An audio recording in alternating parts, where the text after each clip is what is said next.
Hey, welcome back. And if it's your first time here, just welcome.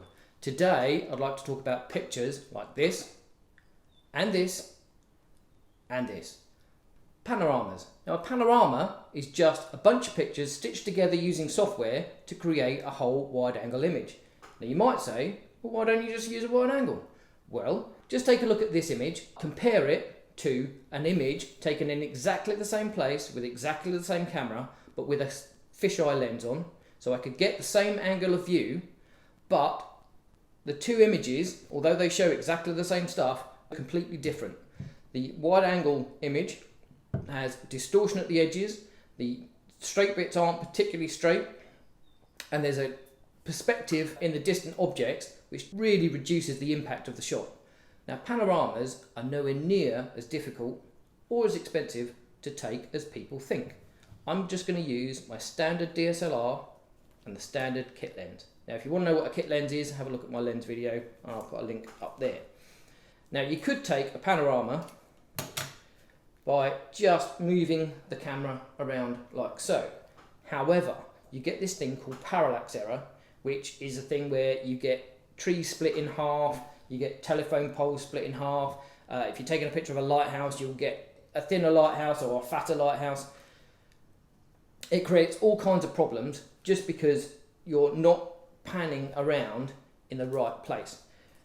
When light comes into a camera lens, the light comes in and it moves down through the lens and it gets bent and it converges at a point in the lens and then is projected onto the sensor in the back of the camera. It's that point where the light is converged is known as the nodal point. And that's where you want the camera to spin on its axis. Now, it will be somewhere in the back, towards the back of the lens. And what you want to do is just pivot the camera on that point. And when you do that, you don't get any parallax error. How do you do that? Well, you use something called a nodal point head, which goes onto a tripod. They can be many hundreds of pounds. But I don't do an awful lot of panoramas. You probably don't do an awful lot of panoramas. So tying up hundreds of pounds into your kit bag is just not very economic. So what we need to do is go through eBay. No, you don't need to do this because I've already done it. And you find that there's some very cheap Chinese-made nodal point heads out there. I will say these aren't particularly strong. So we're going to be pushing the boundaries with my camera. But if you've got a smaller camera, an APS-C sensor, a Sony Olympus, something like that, this will be perfect for you. So it comes in three sections. So there's the angle bracket, there's the bit that goes onto the tripod, and then there's an adjuster which adjusts the position of the camera. Because what we're trying to do is take the nodal point and put that directly over the center column of the tripod. When it comes to tripods, what you need to do is get a sturdy tripod. Now, if you can't afford a brand new sturdy tripod, go second hand. A used sturdy tripod is way better than a brand new flimsy one, okay? Doesn't matter what it looks like. If it's sturdy, you're onto a winner. So what we need to do is get this set up. So this bit goes onto the base there, and I'm going to use a flat-headed screwdriver just to attach it.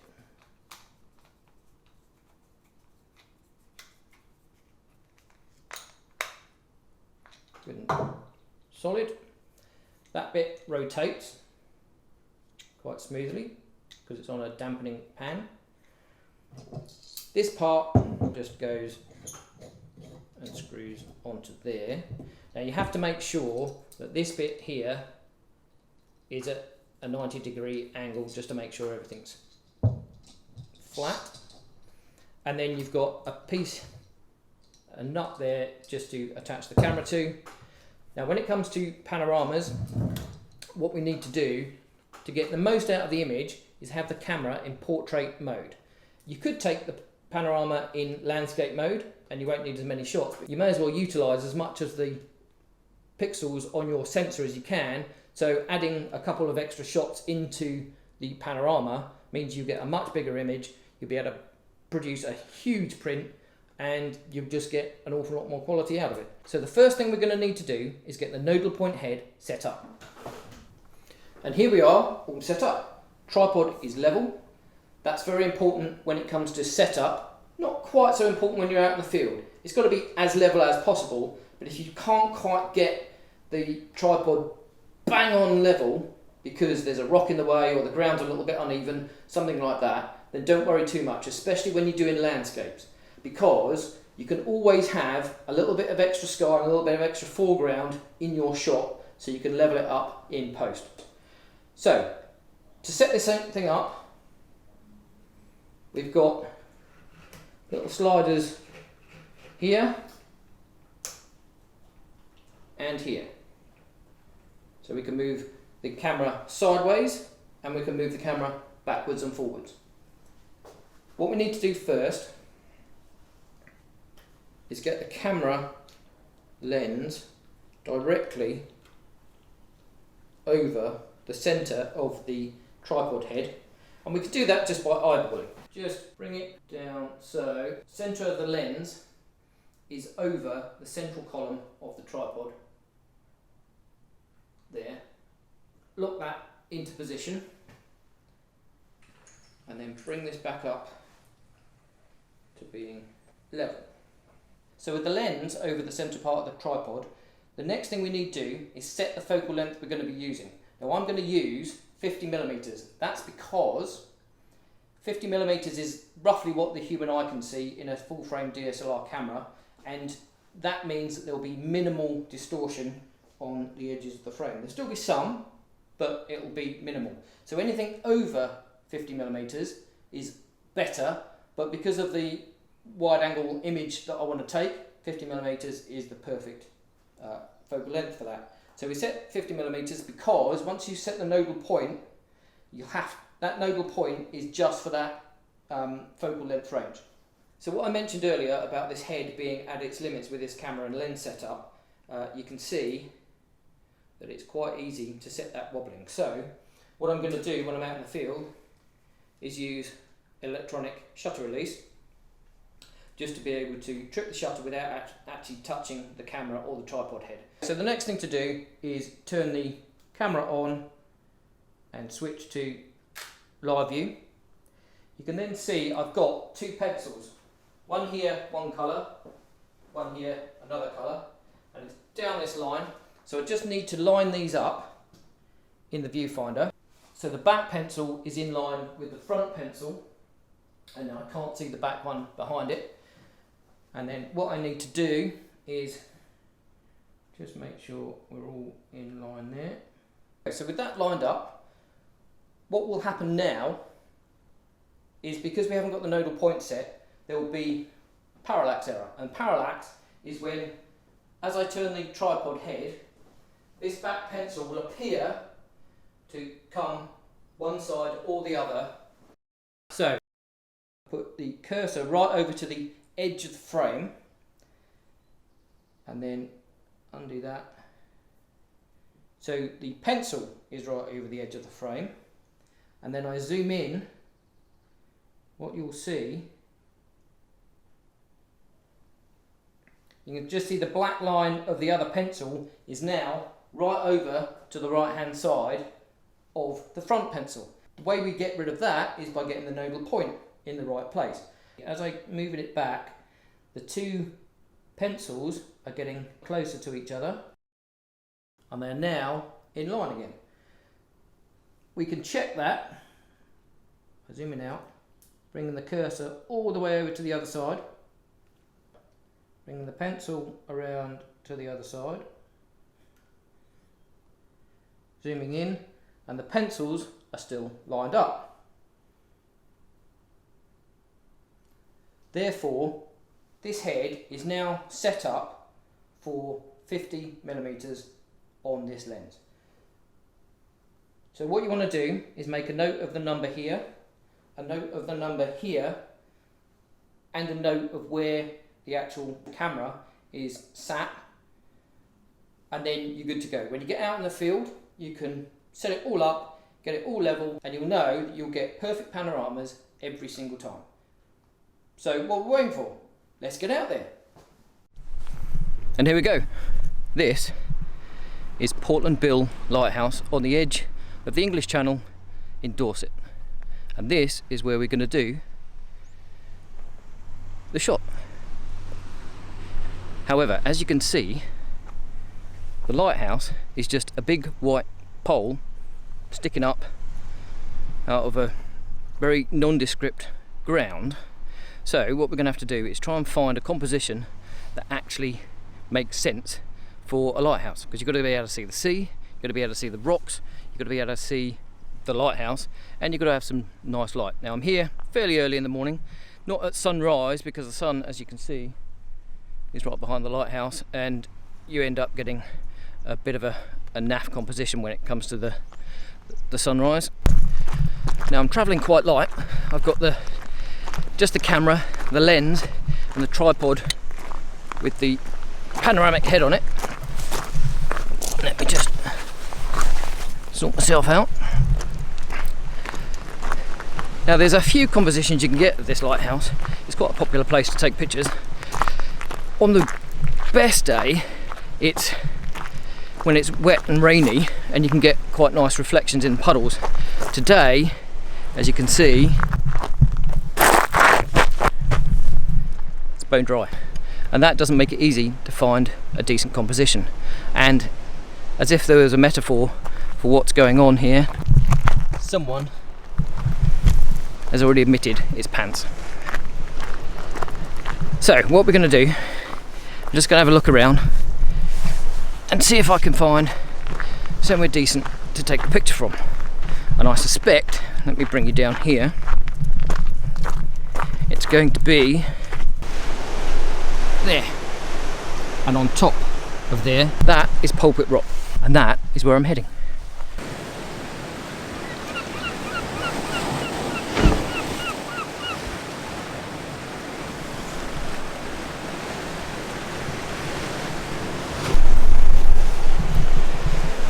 So, as that sign says, I probably shouldn't go up there, especially with camera kit.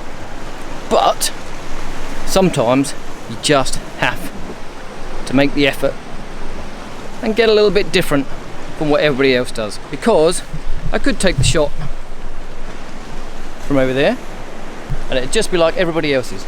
I could take the shot from over there and it'd just be like everybody else's. Very, very few photographs of this place are taken from up there. So, here we go, climbing that.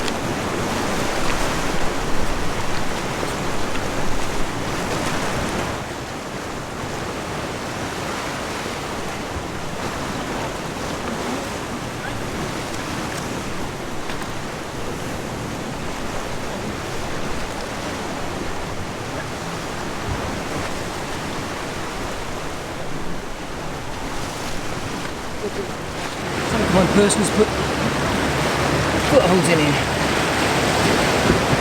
But with expensive camera kit, I can see why people don't do it too often. Nearly there. And this, for around here, is the top of the world. So, the sun is still not in a great position, but at least it gives me a chance to show you how to take a panorama with this panoramic head. So I'm just going to set this down over there and run through what we're going to do. Okay, so everything's set up, but the tripod is almost level for the camera.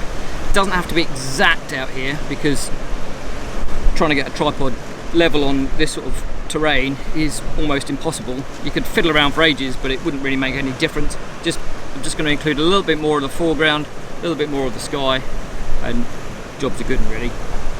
Also going to use remote release, as I said, because this thing's a little bit wobbly. I haven't got much wind today.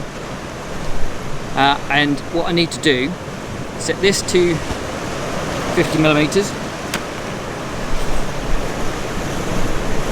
So that's my focal length of choice. Turn the camera on. And then as I move around, I just want to include a 30% overlap. So we just want to take a shot, move it, and anything that's on the line of thirds basically needs to stay in the frame. So move, 2, move, 3, move, 4, move, 5, move, 6, and then just a little bit of the C at the end.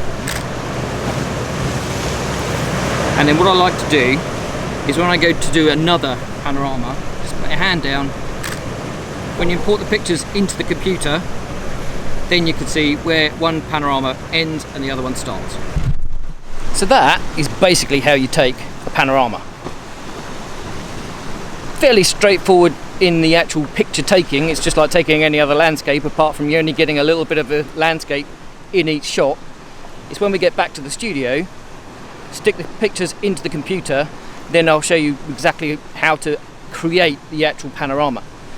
So we're back in the studio. I've got all the images in the computer and I've run them through Lightroom to get all the levels even and make sure that they look like they belong to one image.